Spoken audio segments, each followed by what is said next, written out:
جن کا لب لباب یہ ہے کہ آپ صلی اللہ علیہ وسلم نے ارشاد فرمایا جس نے اہل مدینہ کو ڈرایا، اہل مدینہ کو دھمکایا یا مدینہ میں بدعت کو جاری کیا، مدینے والوں پر ظلم کیا، اس پر اللہ کی لعنت، اللہ کے فرشتوں کی لعنت اور تمام لعنت کرنے والوں کی لعنت۔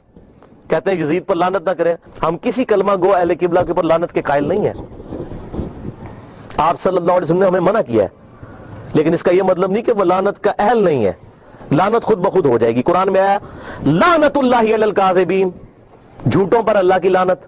آپ میرے سامنے واضح جھوٹ بولیں، میں آپ کو لعنتی پھر بھی نہیں کہہ سکتا، حالانکہ آپ لعنت کے مستحق ہو رہے ہوں گے، جھوٹ بول کے خود بخود مستحق ہوں گے لعنت کے۔ اسی طریقے سے سورہ محمد کی آیت نمبر 22 اور 23 میں آتا ہے جو لوگ فساد فی الارض کرتے ہیں، زمین میں قتل نہ حق کرتے ہیں، ان پر اللہ تعالیٰ کی لعنت ہوتی ہے۔ تو قرآن میں لعنت آئی ہے ظالموں کے اوپر، تو ہمیں تو بھیجنے کی ضرورت ہی نہیں، خود بخود جسے فٹ اسے گفٹ، جو ایسا کام کرے گا وہ خود لعنت کا مستحق ہو جائے گا، ہم کیوں لعنت بھیجیں، وہ خود بخود لعنت کے مستحق ہو گیا، وَلِعَاذُ بِاللَّهِ تعالی۔ اور اسی واقعہ، اس کو واقعہ حرہ کہتے ہیں، جس میں اہل مدینہ کو لوٹا گیا، اور یہاں تک کہ حافظ ابن کثیر جو آخری درجے تک اہل شام کا دفاع کرتے ہیں، لیکن یہاں پر وہ بھی تڑپ اٹھے اور انہوں نے کہا کہ یہ یزید نے جو ظلم ڈھایا، 1000 صحابیات اور تابعات بغیر شادی کے حاملہ ٹھہریں، زنا کیا یزید کی فوجوں نے، 3 دن تک مسجد نبوی میں گھوڑے باندھے وہاں پر پیشاب کرتے رہے اور مسجد نبوی میں نماز نہیں ہوئی، اور حتیٰ کہ پھر حافظ ابن کثیر تڑپ اٹھے جب مختار سقفی نے 22,000 قاتلین حسین کو ایک ایک لسٹ بنا کر قتل کیا، تو ابن کثیر کہتے ہیں کہ اس نے مسلمانوں کے دل ٹھنڈے کر دیے۔ ایک تو توابون کھڑے ہوئے 4000 کے قریب، لیکن وہ عبید اللہ ابن زیاد کا مقابلہ نہیں کر سکے۔ بعد میں مختار سقفی نے جس طریقے سے ان کو قتل کیا جو حضرت حسین کے خلاف کھڑے ہوئے تھے، اور آپ دیکھیں اس کا سرغنہ کون تھا، عمر ابن سعد ابن ابی وقاص، جنتی صحابی کا بیٹا۔ حضرت نوح علیہ السلام پیغمبر سے بیٹا کیا نکلا؟ کافر۔ کہتے نہیں صحابہ کی اولاد، اور بھئی نبی کی اولاد سے بڑھ کر کون ہو سکتا ہے؟ حضرت نوح کا بیٹا کافر، تو اس کی وجہ سے حضرت نوح کو تو کوئی لعن طعن نہیں کر سکتا۔ اسی طریقے سے عمر ابن سعد جیسے سعد ابن ابی وقاص جنتی صحابی ہیں، ایک مجلس میں جن 10 صحابہ کو بشارت ملی ان میں یہ بھی شامل ہے، اور آخری وقت تک یہ حق کی آواز بلند کرتے رہے الحمدللہ۔ اب سعد ابن ابی وقاص میں صرف بیان کروں کس طرح وہ حضرت علی کے فضائل امیر معاویہ کے دور میں بیان کرتے تھے اور ڈنکے کی چوٹ پہ کرتے تھے، اور جو لوگ حضرت علی پر لعنت کرتے تھے ان کے وہ خلاف کھڑے ہوتے تھے۔ یہ پورا ایک ٹاپک ہے بخاری اور مسلم کے اندر، جو کبھی ٹائم ملا تو میں انشاءاللہ بیان کروں گا، لیکن بیٹا آگے دیکھیں کیا نکلا۔ اسی واقعہ حرہ پر امام احمد بن حنبل رحمۃ اللہ علیہ کا قول صحیح سند کے ساتھ اسی ابن جوزی کی کتاب میں موجود ہے، صفحہ نمبر 40 پہ، جو عربی میں نسخہ ہے، اردو میں آپ کو مل جائے گا۔ یہ امام احمد بن حنبل سے ان کے شاگرد نے پوچھا یزید ابن معاویہ کے بارے میں کہ کیا آپ یزید ابن معاویہ کے بارے میں آپ کا کیا خیال ہے؟ یہ اب میں آپ کو بتانے لگا ہوں کہ اہل حدیث کا کیا موقف تھا۔ سب سے بڑے اہل حدیث اہل سنت امام احمد بن حنبل المتوفا 241 ہجری، جو اہل سنت کے بڑے ائمہ ہیں، بخاری اور مسلم کے استاد ہیں، اور وہ کیا کہہ رہے ہیں؟ آپ حدیث میں کس کو لیتے ہیں کہ جی کس راوی پر بحث کرنی ہے، آپ کہتے ہیں یہ فلاں محدث اس کو ضعیف کہتا ہے۔ اب یہ سب سے بڑا امام اہل سنت کا کیا کہہ رہا ہے؟ وہ کہتے ہیں کہ یزید وہی ہے جس نے مدینے والوں کے ساتھ وہ کرتوت کیے جو اس نے کیے۔ شاگرد نے پوچھا یزید نے کیا کیا تھا؟ احمد بن حنبل نے فرمایا اس نے مدینے والوں کو لوٹا تھا۔ شاگرد نے پوچھا کیا ہم یزید سے حدیث بیان کر سکتے ہیں؟ احمد بن حنبل نے فرمایا یزید سے حدیث مت بیان کرو، اور کسی کے لیے یہ حلال ہی نہیں ہے کہ وہ یزید سے ایک حدیث بھی بیان کرے۔ پھر شاگرد نے پوچھا کہ جب یزید نے یہ حرکتیں کی تھیں تو کن لوگوں نے یزید کا ساتھ دیا تھا؟ تو احمد بن حنبل نے فرمایا اہل شام نے، یہ شامیوں نے یہ غلط کام کیا تھا جو یزید کے ساتھ مل کر اہل بیت کے ساتھ اور اہل مدینہ کے ساتھ ظلم ان پر ڈھایا تھا۔ یہ دوسرا کارنامہ۔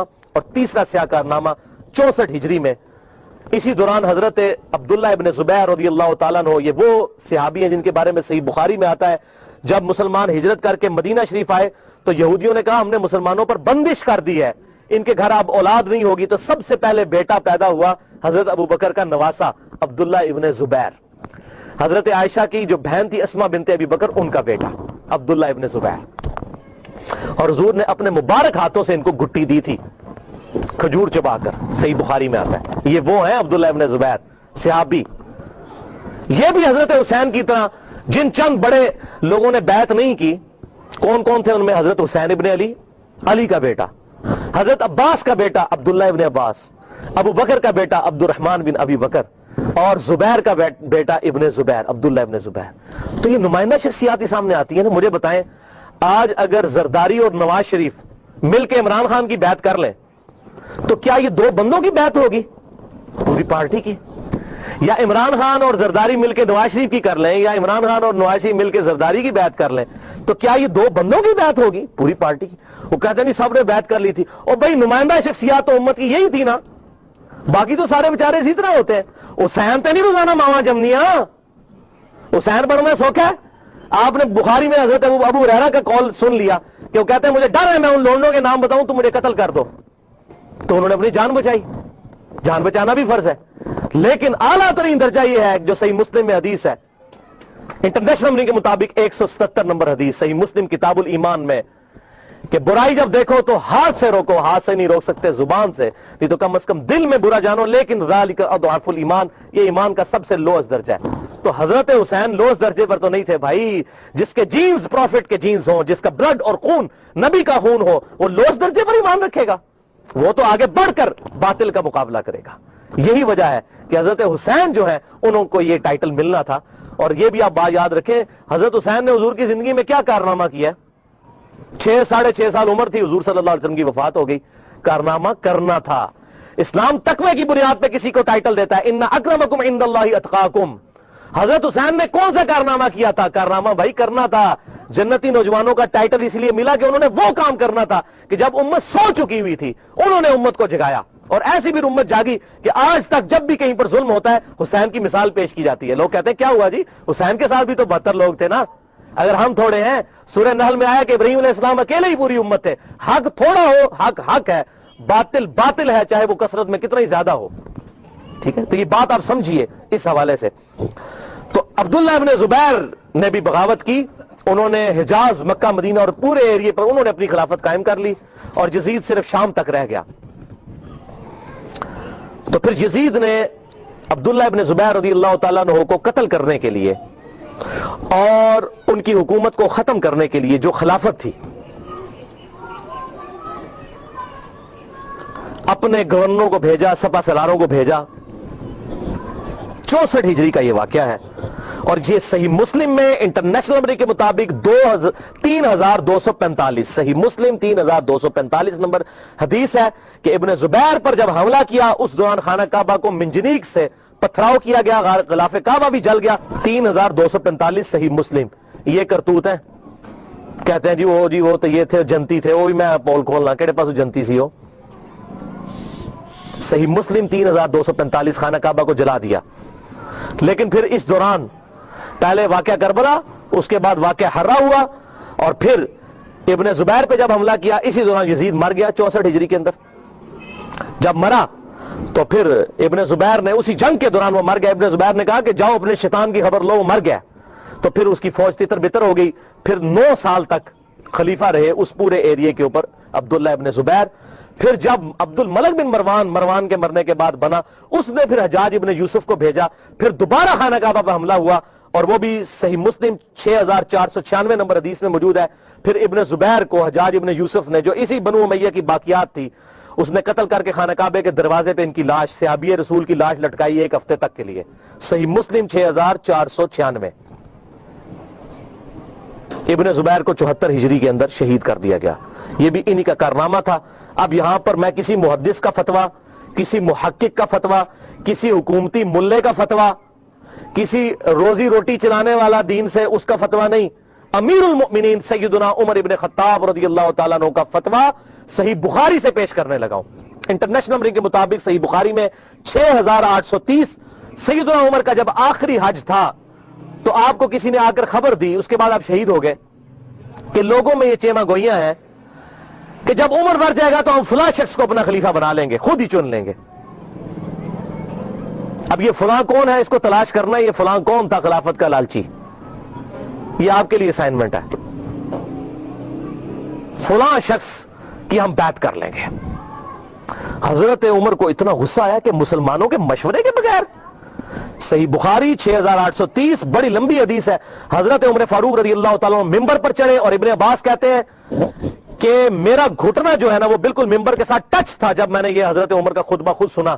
اور حضرت عمر اتنے غصے میں تھے، میں نے کہا کہ آج تو یہ، بلکہ صحیح بخاری اسی حدیث میں آتا ہے کہ عبد الرحمن بن عوف کہتے ہیں کہ آپ تو عرفات کے میدان میں خطبہ دینے لگے، تو میں نے کہا امیر المومنین یہاں پر ہر طرح کے لوگ موجود ہیں، کوئی پڑھے لکھے ہیں، کوئی ان پڑھ ہیں، تو آپ کی بات کا کوئی اور مطلب نہ لے لیں، آپ صبر کریں، مدینہ جا کے خطبہ دیں۔ تو مدینہ شریف جا کر پہلا کام حضرت عمر نے خطبہ دیا 6830، بڑی باتیں ارشاد فرمائی، اور پھر اس میں ارشاد فرمایا ورڈ بائی ورڈ، لفظ بائی لفظ حضرت عمر کے الفاظ، صحیح بخاری 6830۔ دیکھو، خیال رکھنا کہ کوئی شخص بھی بغیر مسلمانوں کے مشورے کے اور بغیر اتفاق رائے کے تم پر مسلط نہ ہونے پائے، ورنہ اس کا انجام قتل و غارت ہوگا۔ اور وہ آپ نے دیکھا کتنی قتل و غارت ہوئی، حضرت حسین کو شہید کیا گیا، واقعہ ہررا ہوا، پھر خانہ کعبہ کو جلایا گیا، پیچھے کیا رہ گیا؟ مکے کی حرمت پامال، مدینے کی حرمت پامال، اہل بیت کی حرمت پامال، اس سے زیادہ کیا کر سکتا تھا؟ اور حضرت عمر نے پہلی پیشن گوئی کی تھی مسلمانوں کے مشورے، تو وہ تلوار کے زور پہ کیا گیا۔ وہ میرا پورا لیکچر سن لیں، صحیح بخاری کے اندر موجود ہے حدیث اور کتابوں کے اندر، کہ تلوار کے زور پر زبردستی بیعت لی گئی اور صحابہ نے مخالفت کی، لیکن نہیں کسی کی سنی گئی۔